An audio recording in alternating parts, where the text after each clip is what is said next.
Welcome back, welcome back, welcome back to Unfiltered Unspoken. And today we have a beautiful, beautiful, beautiful soul on today, and her name is Elizabeth Correia. I hope I said that right. If not, she will correct me.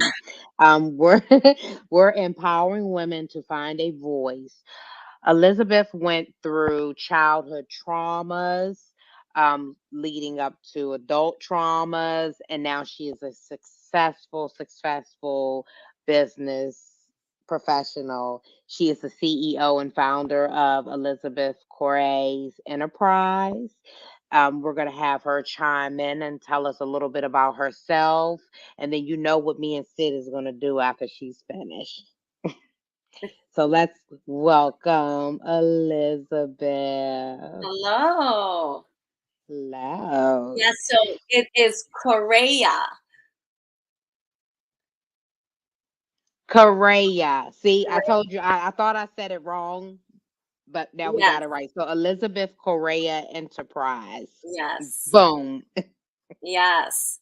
Okay, so you want me to just talk about myself or what Just I yeah, do? yeah, just chime in, tell us a little bit about yourself so the audience can give a feel, maybe a little bit about your childhood traumas leading up to your position now today. Yeah, so what's interesting about, what I do, the work that I do, whether it's my book or speaking or coaching is I didn't go looking for this platform. It's not something that I knew in my mind or at some point or went to school for and said at some point I want to be a paid motivational speaker, a coach, an author. None of it was in the plans. Actually, there was no plan. I discovered my calling, my purpose while fighting through my pain. While fighting through my mess, I discovered this passion um, for inspiring young girls. At the time, it started with just young girls, and that was my mission, was to use my story to contribute to the healing of the world by inspiring and empowering young girls to believe, because I knew once they believed, they could achieve. So that was really how I discovered my calling and my purpose to inspire and empower women. And it started off with my book. So I wrote a memoir. It's like almost 400 pages, this one memoir. So there's a lot of stuff in the book. Actually, I have it right here. Um, right here. So it started off with this baby right here. And as you can see, I look very different there. Yeah, there's a story to the haircut too. Um, so it started off with the book, and then I wrote the book to create awareness around the effects of abuse and domestic violence and what happens when a child, grows into her teens or his teens as a child with that shame and and the lies and the abuse and the pain and the anger and what it turns into. I'd say 98% of the time. And definitely in my case, that's what happened. I became a product of my environment. And so that was the reason why I wrote the book. I wrote it to help other, victims and survivors who were either going through it, had, already come out of it, or it was just a story from their past. I didn't think it would give birth to what it gave birth to, which was a successful speaking business. There were a lot of schools that had heard, teachers and educators that had heard about my story in the book. And it just took, one teacher, a group of teachers actually, who really put me on and exposed me to many different schools within my, city. And that was the beginning of my journey in terms of speaking. Now, what the book is about, well, it's about my childhood abuse. My parents were extremely abusive. And then my father was, abusive sexually, physically, mentally. And that started at a very young age, as far back as I can remember, which is very young. And I ended up, just to kind of fast forward that part of my childhood story, I ended up in foster care, and I lived in many, many different foster homes and got involved with someone, a young man, who was about 3 years older than I was. And that relationship was extremely abusive, physically, emotionally, mentally. And that went on for about 5, 6 years. And it wasn't until I witnessed the death of my, at the time, boyfriend, who was murdered in front of me and died in my arms in my early 20s, that things started to really shift. Now, everything got worse before it got better. But what happened in that moment was that I was tired.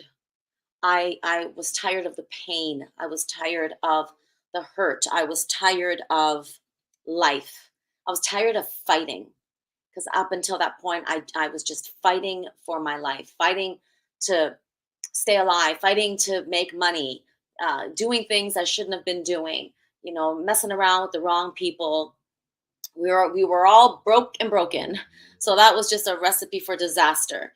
And it got to me, after he passed, things started to really, I think I'd say that was when I woke up to, okay, if something doesn't change now, this is going to get really ugly and really bad, and it may end up taking my life. So I went on a spiritual journey. I would say I got saved in the eyes of the church. I knew this lady who worked at this spa salon in the neighborhood where I grew up, and sorry, not grew up, lived at the time for those years. And she was she became a spiritual mentor for me. And she was the first person who actually invited me to church. I mean, I was born Catholic, but this was like Pentecostal, high vibrations church, lots of love, praise and worship music. And it was just a very different world to what I was used to, or all that I knew really when it came to church. So that was where my healing journey started. And it started there through the power of not only listening to the word, but also sharing my story. I felt safe there. It was a safe space for me. And that, at the time, it's exactly what I needed. I needed that. I needed to feel safe. I needed a home away from home. I needed a safe place away from the world that I was living in, which was dark and drugs. And not that I was doing it, but I was selling it for so many years as a young teenage girl. That's all that was around me. I was born and raised in the project, so that's all I knew. And then the abuse at home, abuse on the streets, abuse from the partner that I was with. It was just nonstop from birth until that point. That was all I knew. And it was a very different world for me. And it was where I felt safe enough to share my story, pieces of my story, safe enough to open, to be vulnerable to the people that were around me. I trusted them, and they became a big, big, big part of my healing. And that healing journey went on for, I mean, not that we ever stop healing, I think that's a lifetime thing, but that healing journey of mine that I went on, from the very broken girl to survivor, because there's a difference between victim and survivor. You move on to survivor where you're just surviving, and then from survivor to victor. And that was a huge part of my journey, from victim to survivor, and then embarking on, the journey to being a victor, because that's also where I discovered my calling to speak and to inspire and empower women and youth. So that was the story that went on for about 10 years, most of my 20s and then early 30s. And that was also where I started understanding the power of forgiveness, which was one of the things that really, really, really held me back from being free, from having any sense of peace in my life. It was definitely unforgiveness. And it was through the teachings and my mentors and sharing that I realized the power of forgiveness and how liberating it is when it comes to your healing journey. I think it's important for anyone who's ever been angry or upset or abused or used or misused or betrayed or abandoned. That is a part of that's the foundation of healing. Healing really does start from there. We can work out and eat right and find a new be in a new relationship and get married and you can cover it up with whatever it is that we tend to cover the unforgiveness up with, but it'll always be there and it will affect your future relationships, your current relationships, but be it personal or professional. So, yeah. Powerful. Woo! Yes. Geesh, I didn't, I mean, looking at you, honestly, you're so, I mean, you're beautiful, right? You would have never, that's why I tell folks, sitting or standing or looking at a person, if I looked at you, I would have never, ever, ever thought that you went through everything that you just said that you have went I, through. I So always it's like, I always say to my audience, my life has not been as glamorous as I look. Look, I understand. So I'm gonna let Sid throw it off. She's gonna start the chain of the questions. Yes, let's go. All right. Now, starting back from your childhood, um, was the abuse at home, done by both parents? And, um, was it just the culture of your upbringing, the culture of your family, or, was it out of the ordinary abuse, things that, should have pretty much where CPS or somebody should have stepped in, and why didn't that happen? Yeah. So when it's funny that when I look back on it now, yes, I do believe it was a part of my culture. It is, there's a lot of abuse. I'm Portuguese, and there was a lot of abuse in the Portuguese culture. But at the same time, everything's hidden, just like most cultures. You don't talk about it. You don't speak. You're scared. You're crippled in fear. You're taught not to talk about it, because if you do, then you will destroy the family, and and then it goes on from there. And I think most cultures do that. From my experience of working with women and youth, I know that it is most cultures that do that. So in terms of, was it both parents? Yes, it was both in regards to the physical, emotional, mental, and verbal. And then it was my father with the sexual. Now, was it just you? Did you have siblings? And if it was just you, why do you think that you were targeted? It was my sister and I, both of us, not my brothers. But all the other forms of abuse was with everyone, all of us. Okay. Wow. Oh, yeah. So I want to chime in really quick Yeah. on the first week. So it's not of culture to for any culture to sexually abuse a child, to abuse, to abuse, period, mentally, physically, emotionally, verbally. That's not a part of, I think a lot of the cultures may discipline, Hmm. but for someone that you look up to and they're supposed to protect you and they violate you, Hmm. Yeah. how, I mean, we take away the culture of that. How young, if not offended, if you don't want to answer, how young were you Well, I when? can remember as far back as 5. I don't have much memories before that. So I don't know when it started. Okay. Whew. Yeah. So 5. So we know as early as 5. That's Yes. young. That's young. That's Well, young. I can only imagine the traumas that you went through. yeah, and you don't even, a 5-year-old not even a 7-year-old, most 8-year-olds, you don't even really realize what's going on. I didn't know that this was wrong. It felt wrong.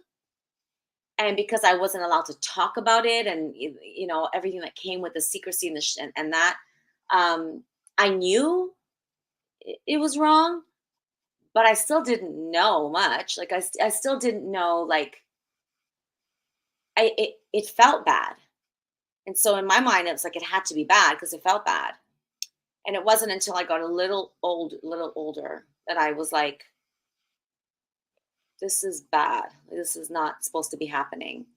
But you don't know how to articulate it. You don't even know how to process it. Your little brain, it's so tiny and little and innocent, and at the same time, it's your parents. Did your mother know about the sexual abuse? Yes. That was my question. Yeah. Yeah. I'm sorry, Sid. No. I'm sorry, Yeah. but Yeah. Yeah. She knew, and and then she had her own trauma. He was extremely abusive towards her, mentally, physically, and they were immigrants here, and she had no friends and no one, and she also didn't work, so he was the breadwinner. um and so there was a lot of, and not that I excuse that, I'm not excusing her not doing something about it sooner, but she had her own pain to deal with, and she was yeah, living in her own misery. And that's a big part of the freedom that forgiveness provides you. When you start to understand the person's story, they say, put yourself in my shoes. I know it sounds cliche, but if you really do that, you start to make sense of the nonsense. And so for me, hmm I understand that she was living in fear. I understand that she didn't want to call the police. I understand, because I followed her footsteps after. Not the, no one has ever abused my kids, but I ended up with an abusive man just like my dad. And hmm so, and I would have never called the police. Like, it just wasn't a thing for us. And so I get it. I understand her story. I made a lot of the same mistakes my mother made. So it helped me a lot in my journey with forgiving her. I did too. Did has she ever apologized to you? Yeah. So she has. And what ended up happening was, when she did leave my father, and um, she left us with him, but it was because she was actually homeless. She had nowhere to go with 4 kids. And my mother had 4 kids by the time she was 24. So she left, and when she left, she actually called the police and had him arrested and pressed charges. But what happened was, I was still only 10 at the time, and my sister was 8.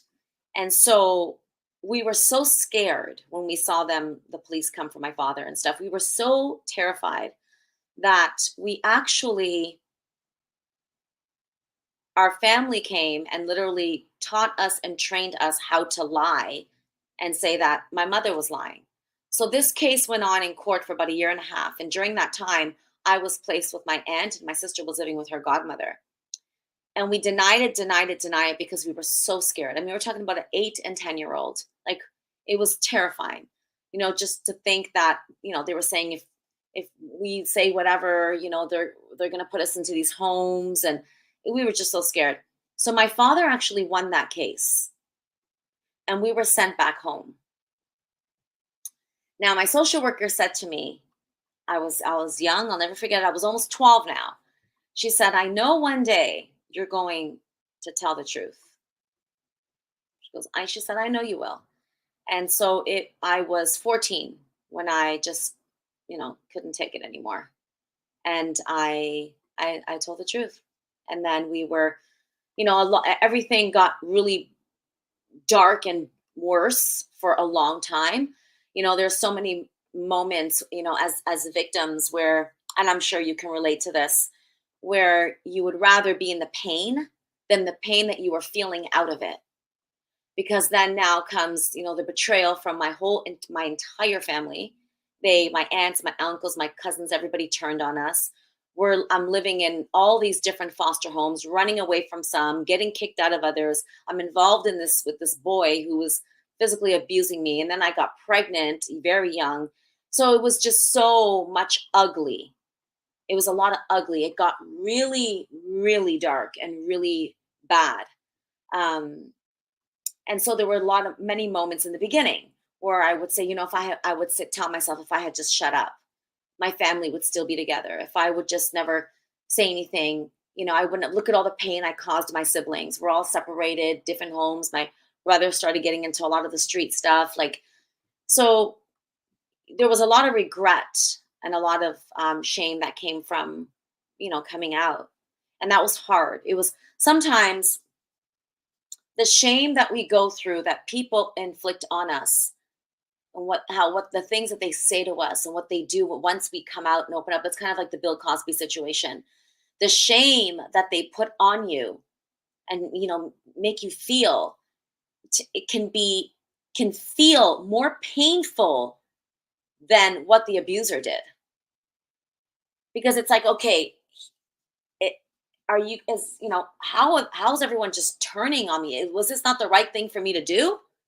Right? So that was a journey that I've also heard many women go through once they escape or get out. Or so that's, I think, having that conversation is really important, with the work that we're doing, because it's so sad that a young child, a boy, girl, anyone for that matter, but we're speaking about children in this moment, has to go through that.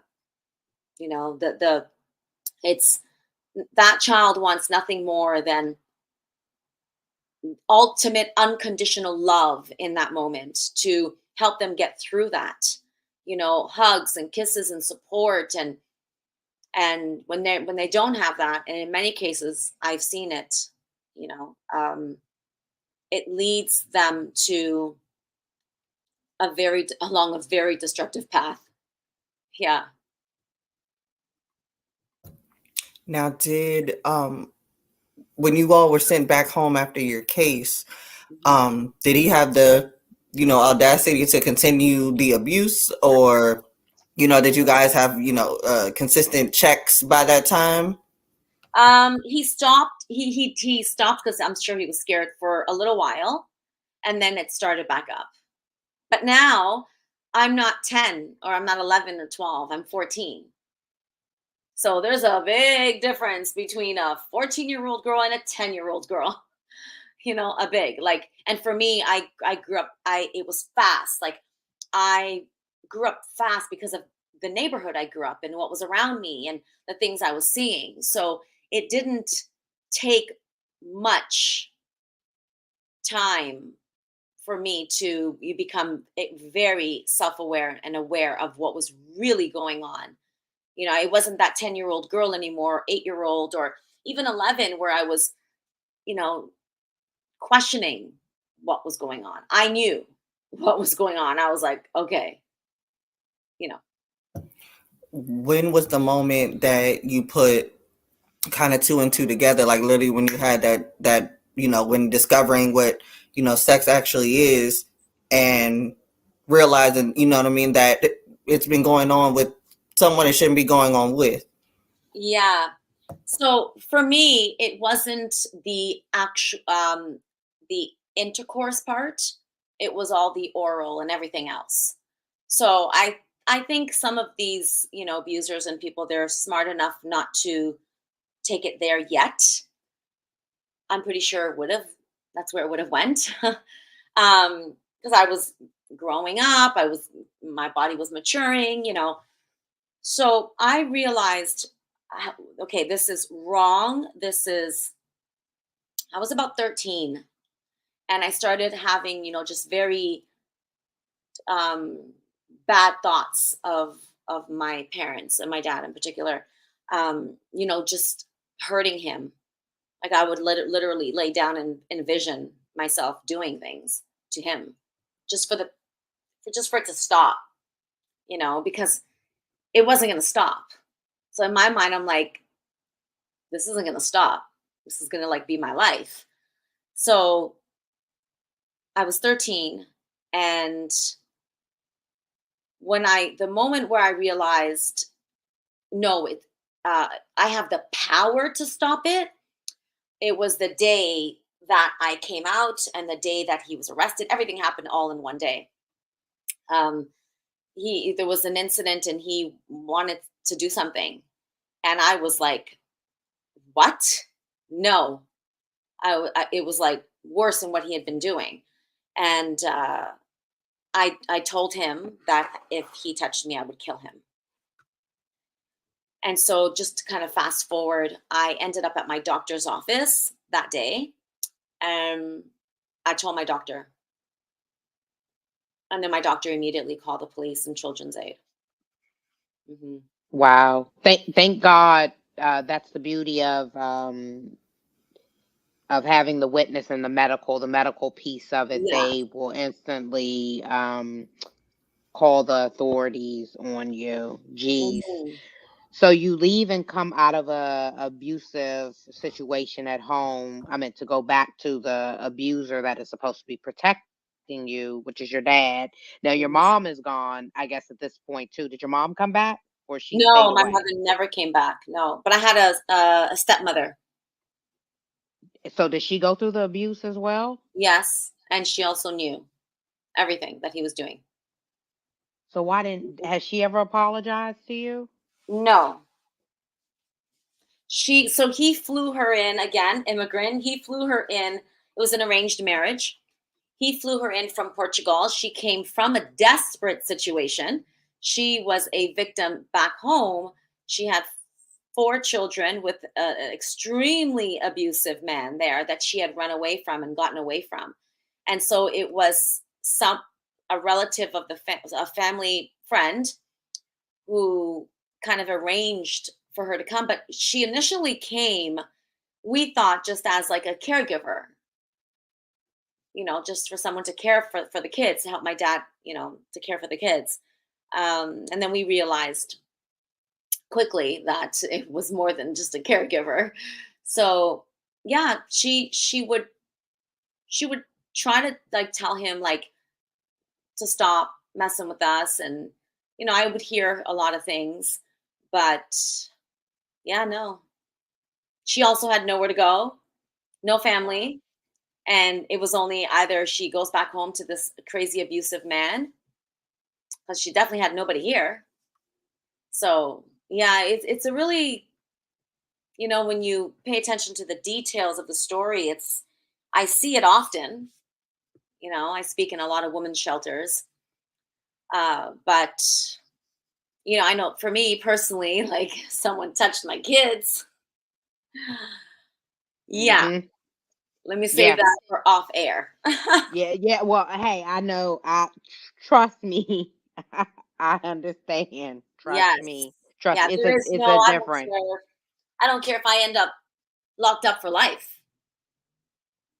So whether I'm homeless or I got a home or I'm immigrant or I got no friends, or that would be not good. Mm-hmm. I agree. We have to protect our youth, and that's a lot what we try to preach.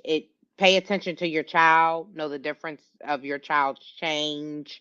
Yes. Um, just and don't go against your child. Like I think it's sad that a kid will come out and then they're a liar. Yeah. Do you know if your dad, obviously it sounds like he was sexually molested Yeah. as well. He was. Do you know like if he was? No, he was. Okay. Yes, he was. So this is gonna make the story even a little crazier. My father is blind.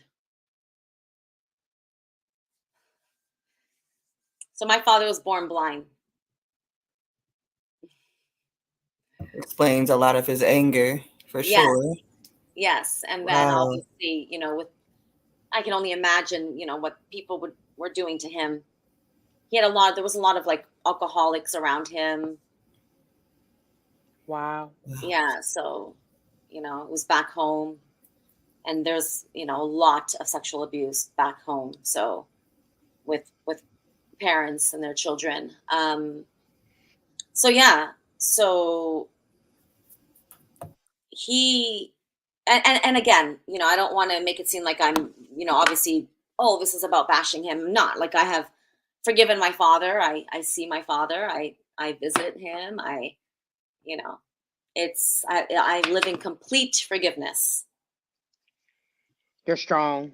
You're definitely strong. Very very strong. Yeah. We're gonna digest really quick. I know this was a lot we just gave the audience, and Elizabeth, thank you for your transparency on this topic. We really, really, really appreciate it. We are going to take a really, really quick break, and we will be right back.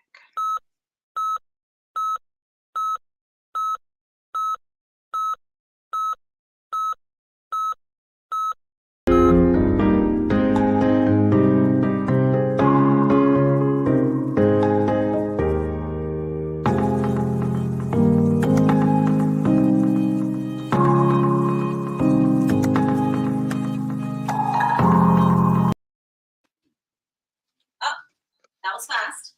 Yeah. I'm like, Yeah. Uh-huh. No, it's okay. It's okay.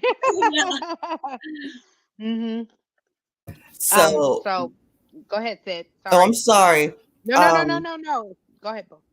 what was, I guess, the build up? What was the scenery like when you decided to get out? How did you get out?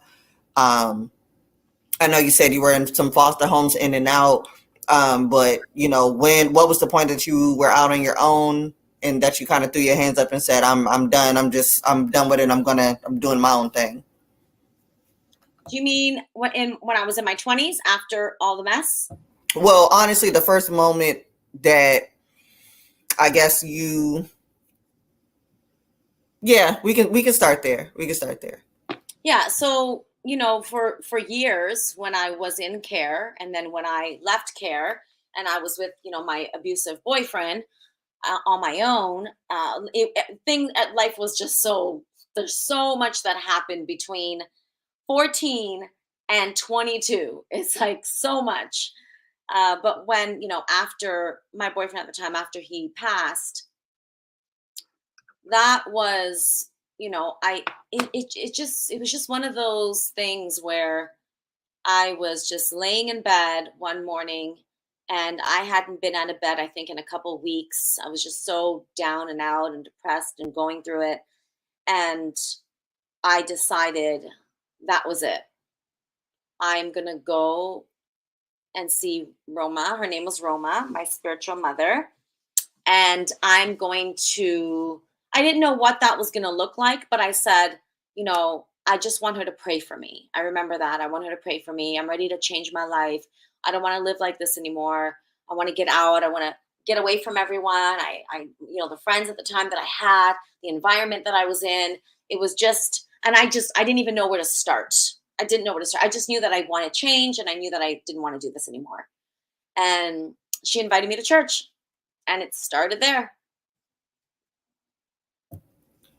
So, after finding the kind of communal energy at church, what was your actual breakthrough moment? When do you believe that you had started the journey to overcome everything?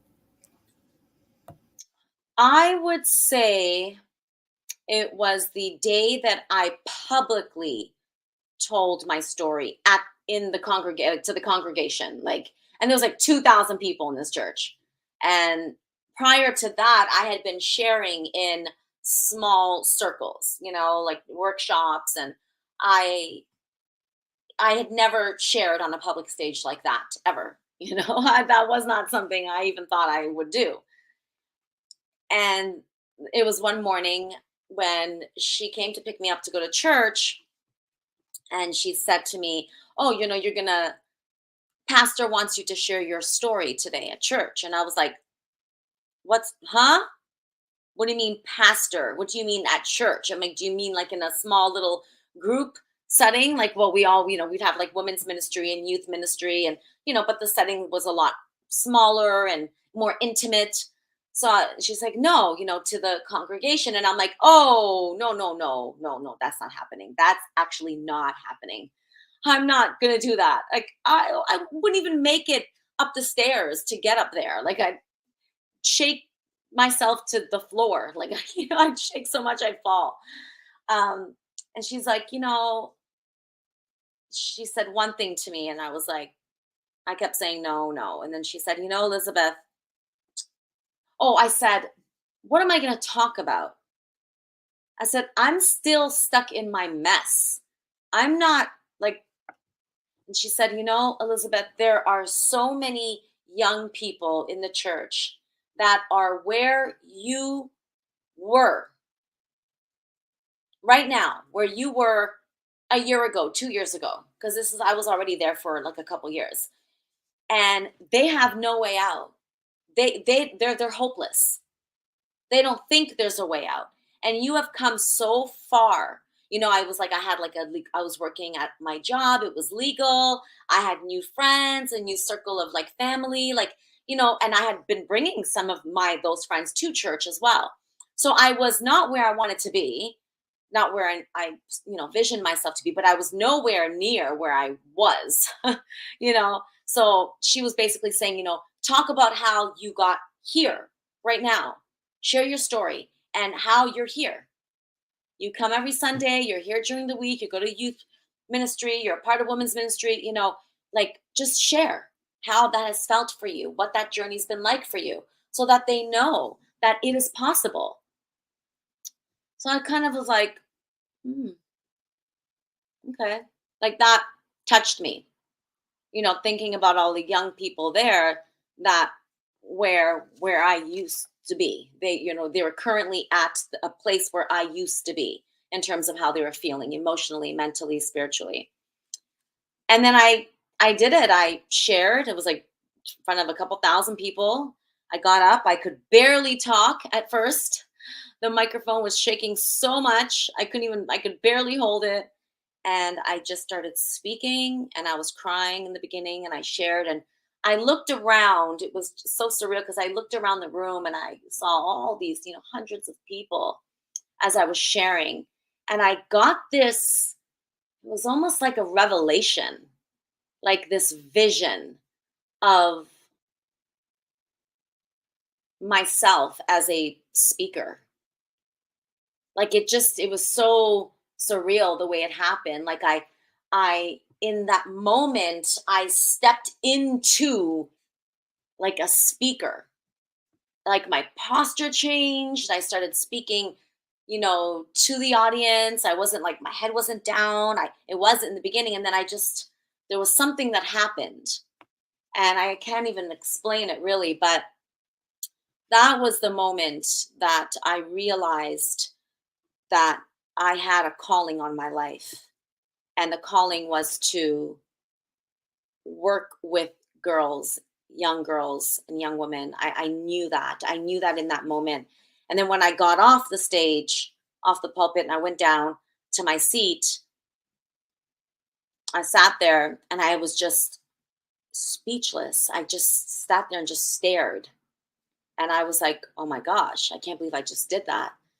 And when the service was over, which was like maybe 20 minutes, half an hour after that, there was about 40 girls and some boys lined up behind each other, waiting to speak to me on the side. And that was the moment where I knew for sure, this is the work I want to do. I want to use my story. I want to tell my story to empower other young women and men.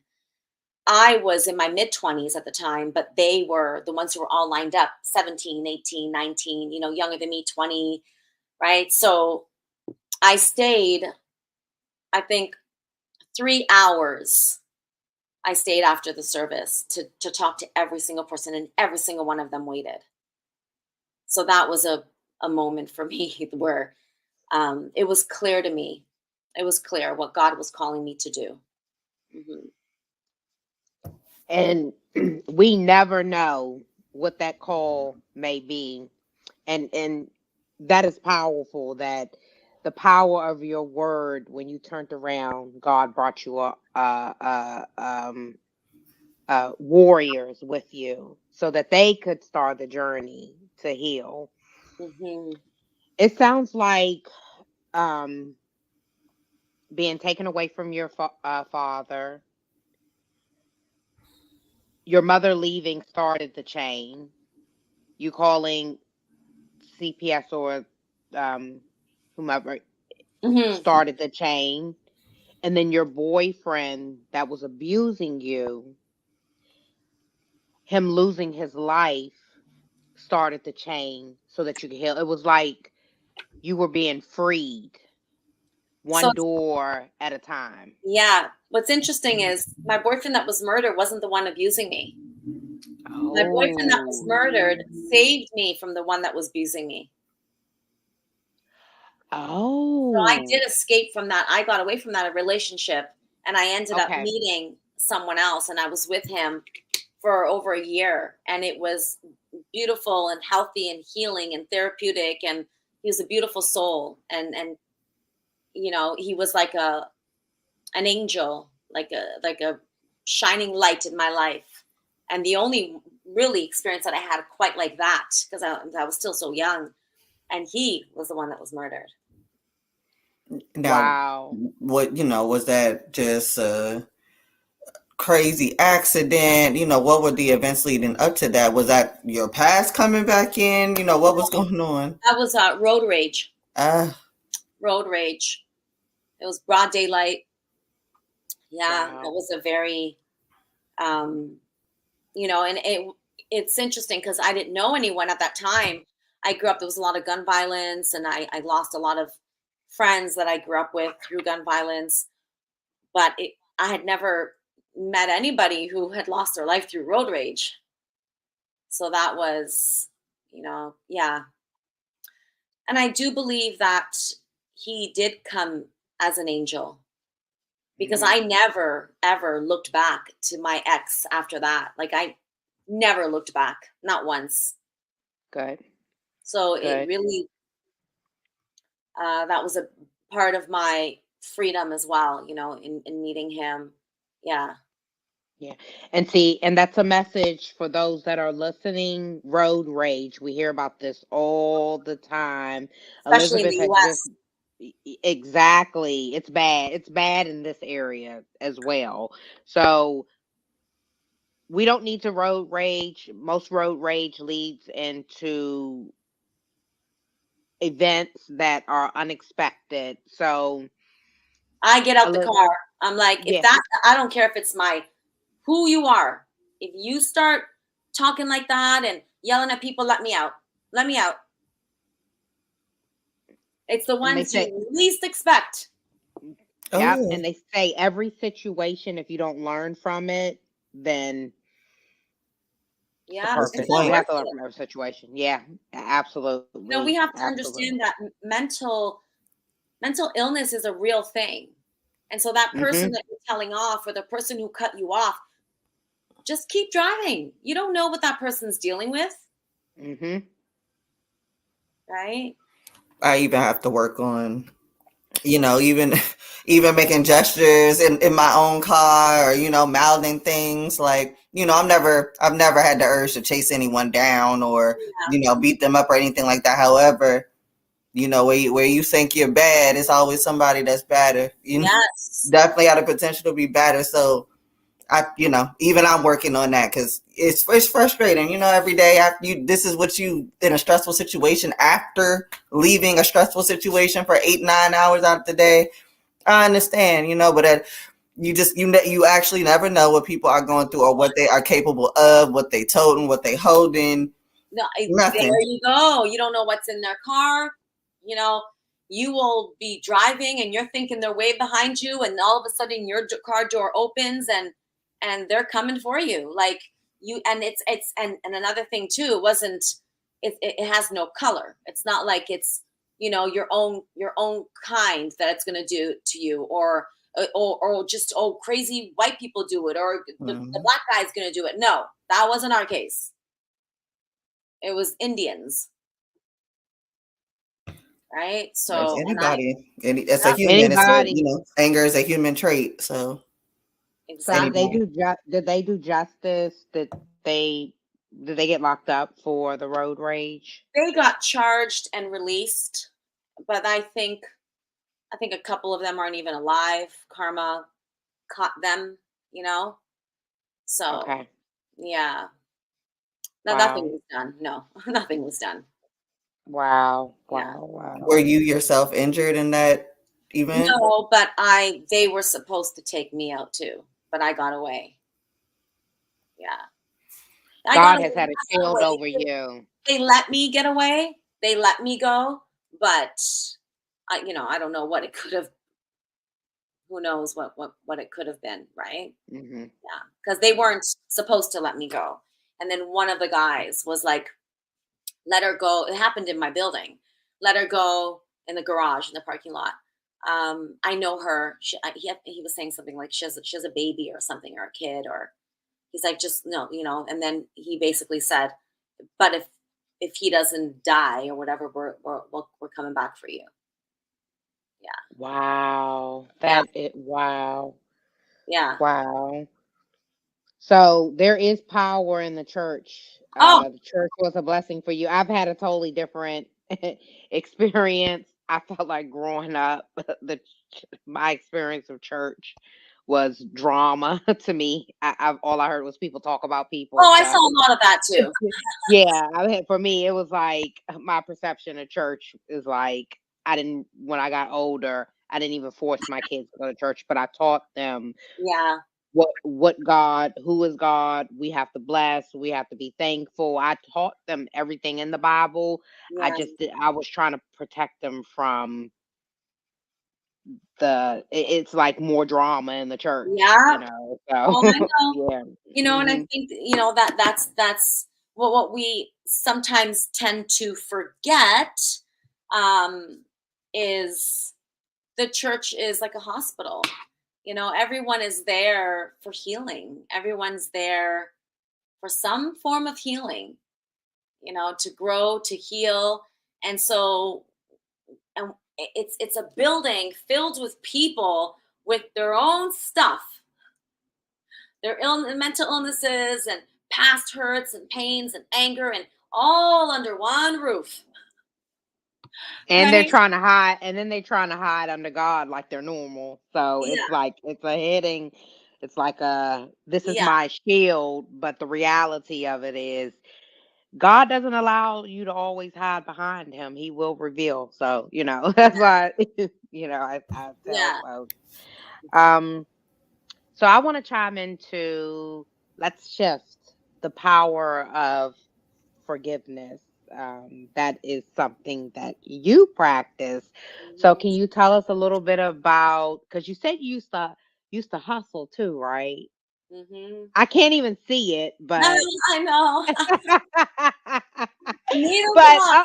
okay, okay. I guess all of us have a little thug in us, right? Yes, yeah. Right? Yeah. So, changing from the streets to a professional life where you can kind of focus and kind of adjust to society. Mm.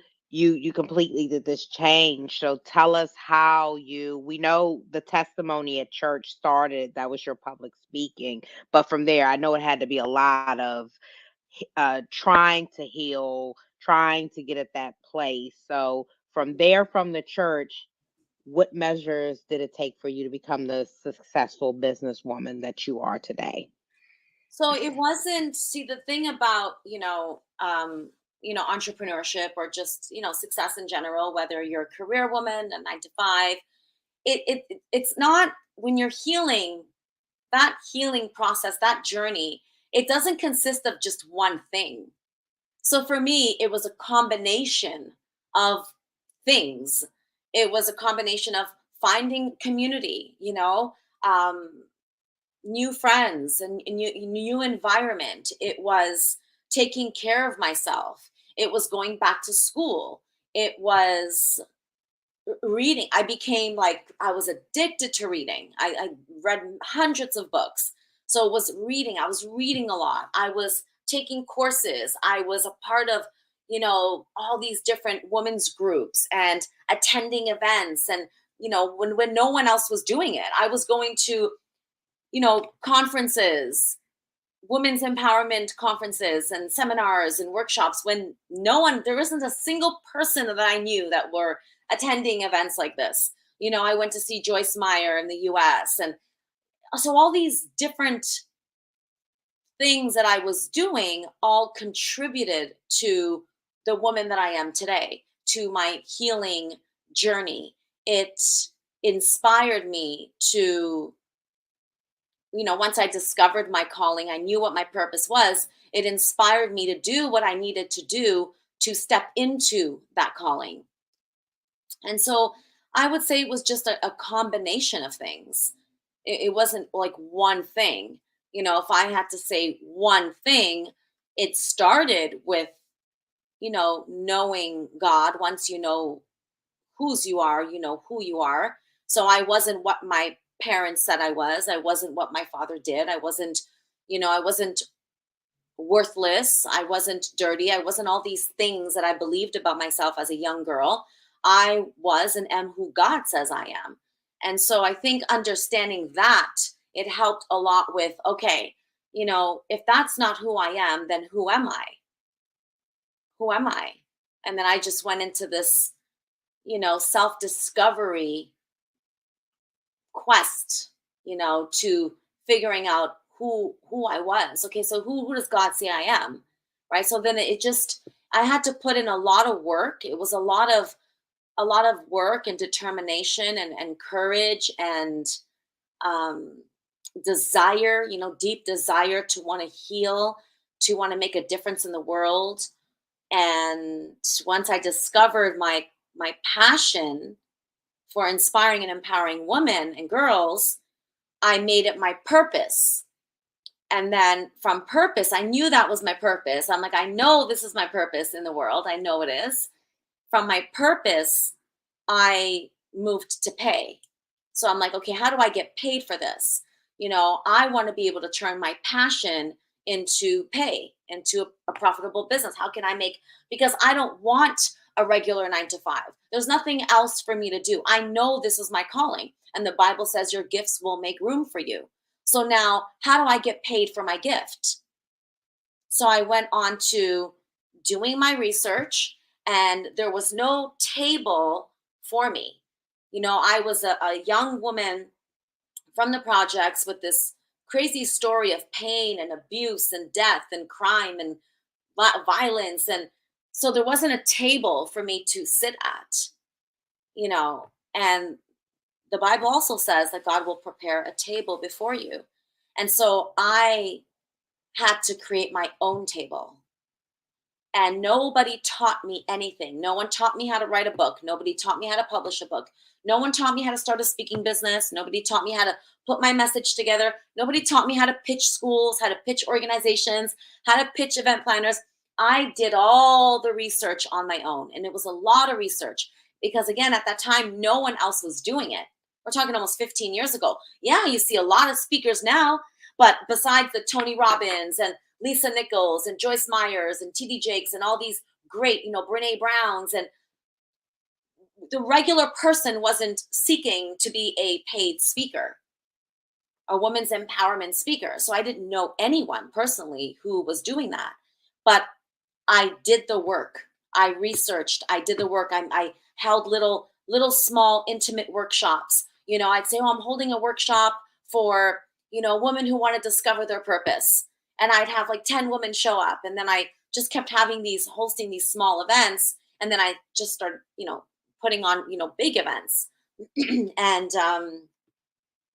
then the book, and next thing you know, I was connecting with people and making calls and getting invited to speak and to share and getting paid, getting paid. So yeah, that's kind of how that journey went for me. I made my own table. I had to prepare my own table, and I did it. And all it took was for me to really do the right research, and I did a lot of reading. Mhm. Absolutely. I may reach out to you to get some pointers.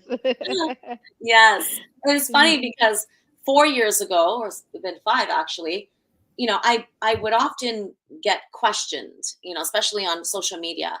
How do you pitch?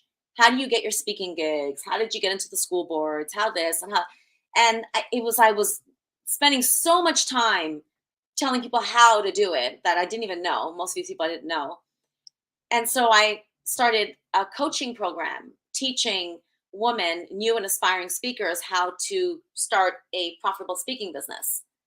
And I did that for a few years, and it was amazing and it was phenomenal. And I stopped just at when the pandemic started. So I have that program relaunching at the end of January. And it's because I still get asked that all the time. And now that everything's open, people are now like, oh, I want to get out there. I want to start speaking. I want to, because a lot of people tapped into the speaking world during the pandemic.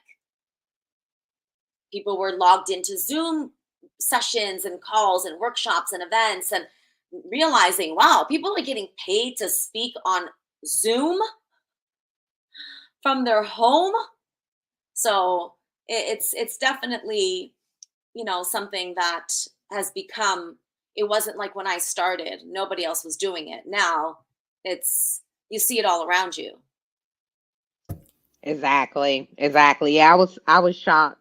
I I did a lot of speaking engagements for October, so I was like, "Woo, what is this?" It just patience is Yes. virtual. Patience is virtual. Yes, it If I can is. tell you anything, it Yeah, is. and it's a good time too because everyone's opening, everything's kind of going back to some sort of normalcy. Hmm. Well, I want to touch. You have a couple speaking topics. It's the four pillars to self work.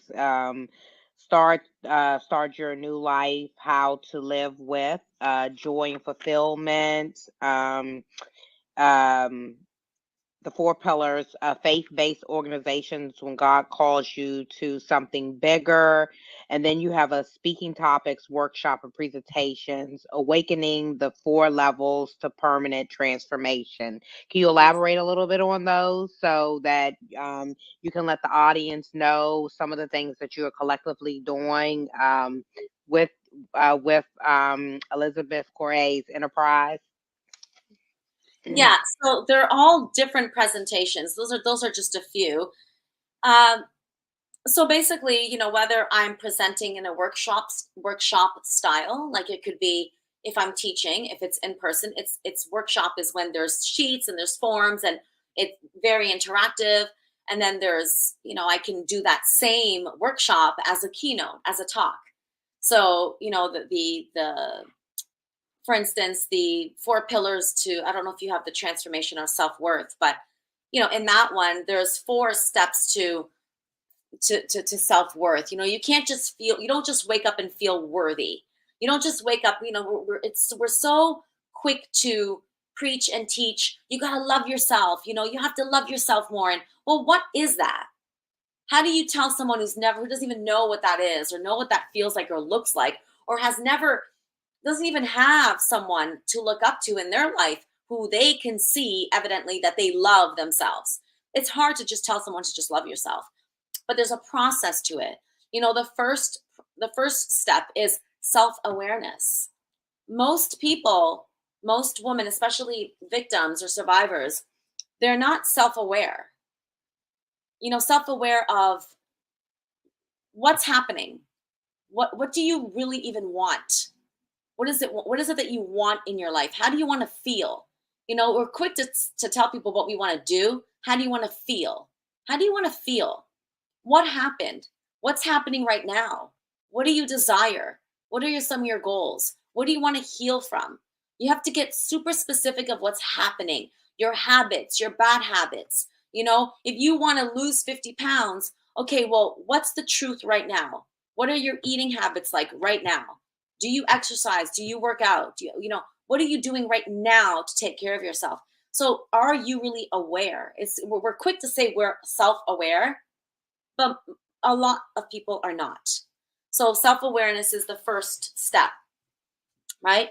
Self-acceptance. Okay, well, instead of complaining, I'm 50 pounds heavier, I don't like my body, I don't like this relationship, I don't like the job that I'm in, I'm not making enough money, I'm not, well, let's accept what's happening instead of trying to ignore it. Face it, like really face it. Be verbal with yourself. Tell yourself, say it out loud. This is my current situation. I accept this is where I'm at. I got myself here, or I didn't get whatever happened, right? I made the choice to ABC. So there's a process in going through the self-acceptance part, right?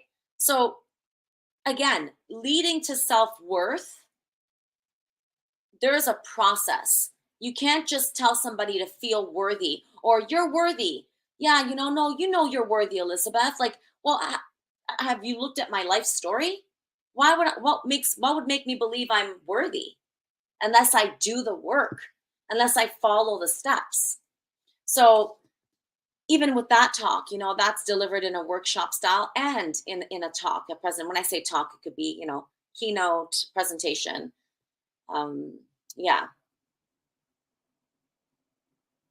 Now, over the course of your career here and everyone that you've helped, I'm pretty sure there's probably a kind of a testimony or a specific person that you've helped that kind of stands out, that has just overcome a lot. Just one person that you helped that just stands out on the top of your mind in one situation.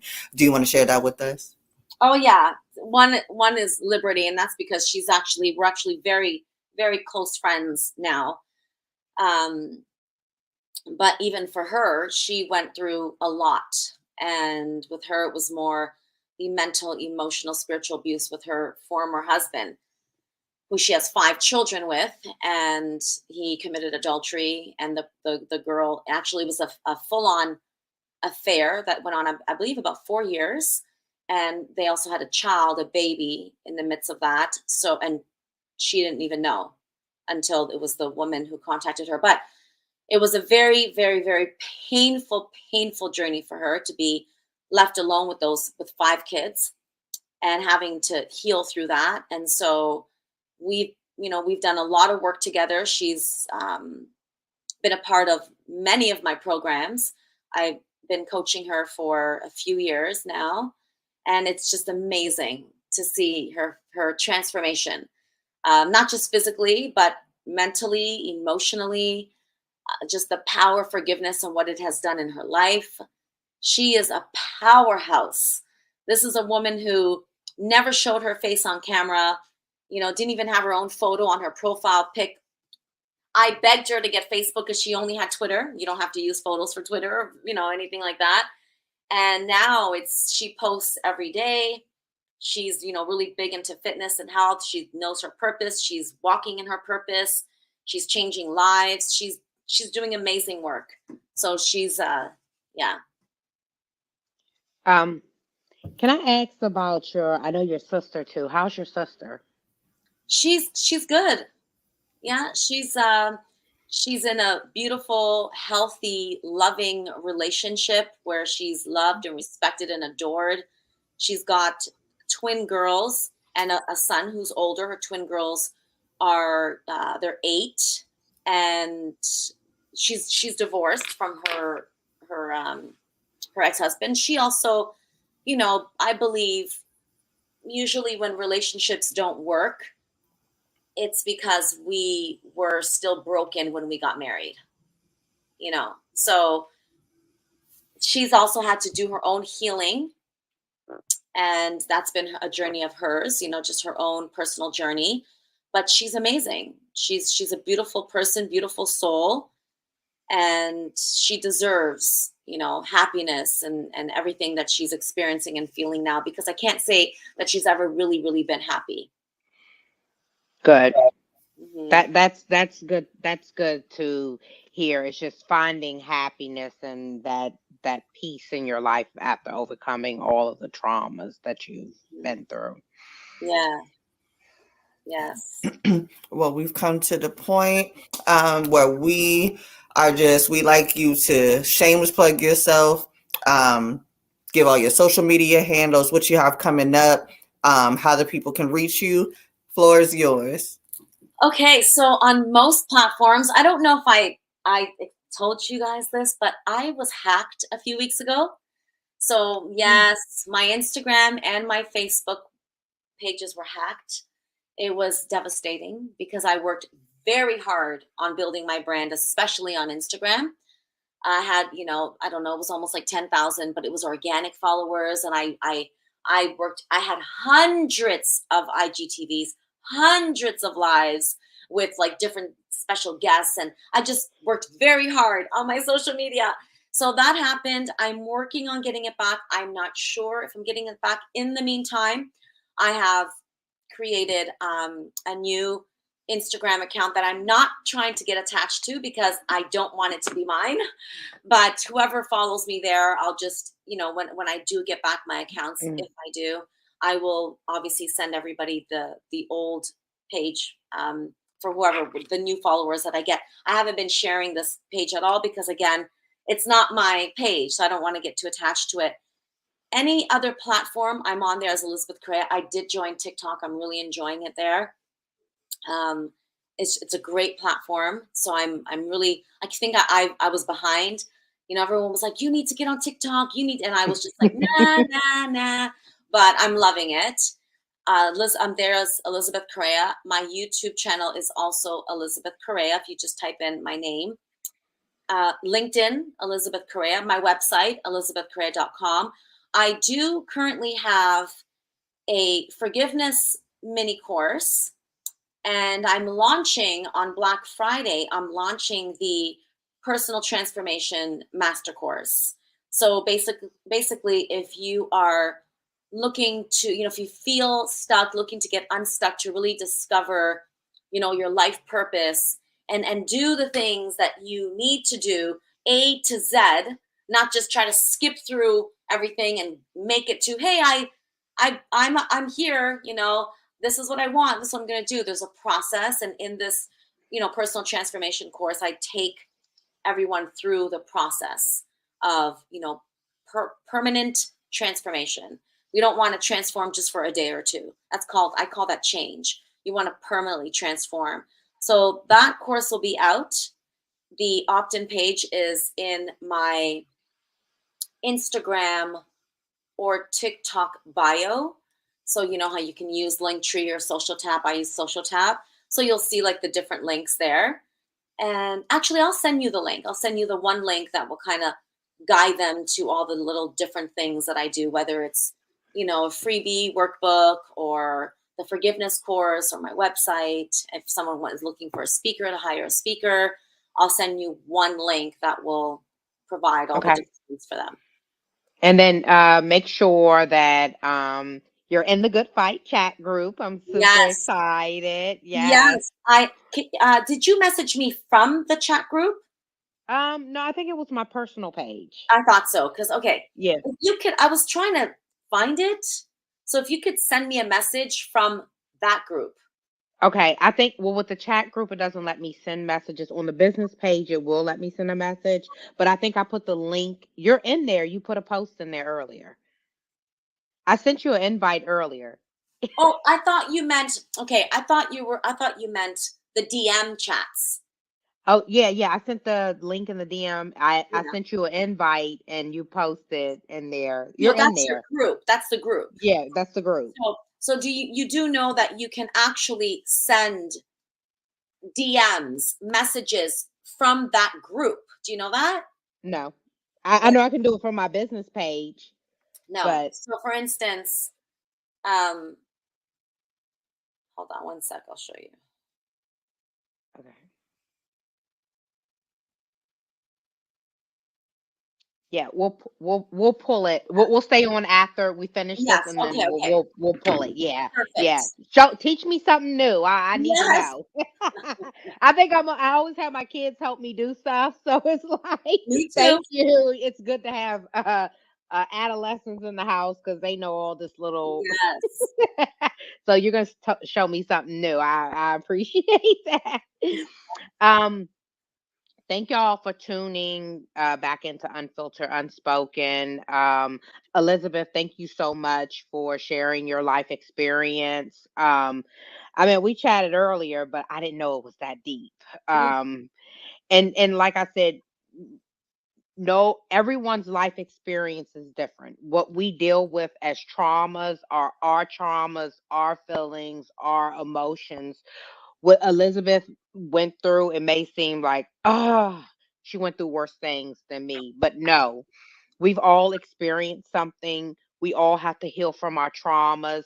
They just come differently. Mhm. And that's what Unfiltered Unspoken, which is an extension of The Good Fight, is for, is to help to share life experiences to help others going through similar life experiences.